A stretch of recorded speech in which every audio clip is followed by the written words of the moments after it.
కాకినాడ జిల్లాలో మరొక వింత సమస్య ఎదురైంది. విద్యుత్ అధికారుల నిర్లక్ష్యం కారణంగా ఒక మహిళ పిల్లలకు తల్లి వందనం పథకం అందలేదు. సామర్లకోటలోని ఒక అద్దె ఇంట్లో కటకం నాగసత్యగంగా భవానీ నివాసం ఉంటోంది. ఈమెకు 2-3 తరగతులు చదువుతున్న 2 పిల్లలున్నారు. వీరి పేరుపై తల్లికి వందనానికి దరఖాస్తు చేయగా మహిళ పేరుపై 40 విద్యుత్ మీటర్లున్నాయని, పథకానికి వీళ్లు అనర్హులంటూ తేల్చారు అధికారులు. ఈ ఘటనతో నివ్వెరపోయింది ఆ మహిళ. అద్దీంట్లో ఉంటున్న తనకు 40 విద్యుత్ మీటర్లు ఎలా ఉంటాయని వాపోయింది. చివరికి విద్యుత్ అధికారులు చుట్టూ తిరగ్గా ఇది తమ తప్పిదమేనని, త్వరలో 40 మీటర్లకు ఉన్న పేరును తొలగిస్తామని హామీనిచ్చారు. నెల రోజుల పాటు ఆఫీసుల చుట్టూ తిరిగి రికార్డులో ఉన్న పేర్లను తొలగించుకోవడానికి బాధిత మహిళ 1400 రూపాయలు ఖర్చు చేసింది. అప్పటికే తల్లికి వందనం గడువు ముగిసిపోవడంతో లబోదిబోమంటోంది. తనకు న్యాయం చేయాలంటూ మంత్రి లోకేష్ కి లేఖ రాసింది ఆ మహిళ.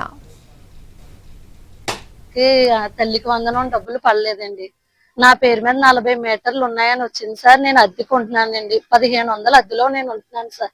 నాకు ఇల్లు లేదు, స్థలం కూడా లేదు సార్. అలాగే అద్దె ఇంట్లో ఉంటున్నాను సార్. నా 2 పిల్లలకి కూడా డబ్బులు పడలేదు సార్. మరి నేనేమో అద్దెకుండి ఇల్లు ఇది ఇక్కడే సార్, అపార్ట్మెంట్ లో ఉంటున్నానండి. నాకు మరి నేను ఎన్నిసార్లు ఆఫీస్ కి, కరెంట్ ఆఫీస్ కి వెళ్ళినా నాకు న్యాయం చేయలేదండి. ఎంతమంది పిల్లలు చదివించుకుంటే అంతమంది పిల్లలకి తల్లికి వందనం అన్న పథకంలో డబ్బులు వేస్తామని ఆశపడటంతో ఈ తల్లిలందరూ చాలా ఆశపడ్డారు. అందరికీ కూడా పడ్డాయి. కానీ ఇలాంటి వీడికి వీళ్ళ భర్త టీవీలు బాగు చేసుకుని, ఫ్రిడ్జ్లు బాగు చేసుకుని బతికే కుటుంబం. ఈ తల్లికి వందనం అన్న అర్హులైనటువంటి వాళ్ళందరికీ కూడా రద్దు అవ్వకుండా పిల్లలు చదువుకునేలాగా పథకం వర్తించేలాగా ఏర్పాటు చేయవలసిందిగా నేను ముఖ్యమంత్రి గారికి, ఉప ముఖ్యమంత్రి గారికి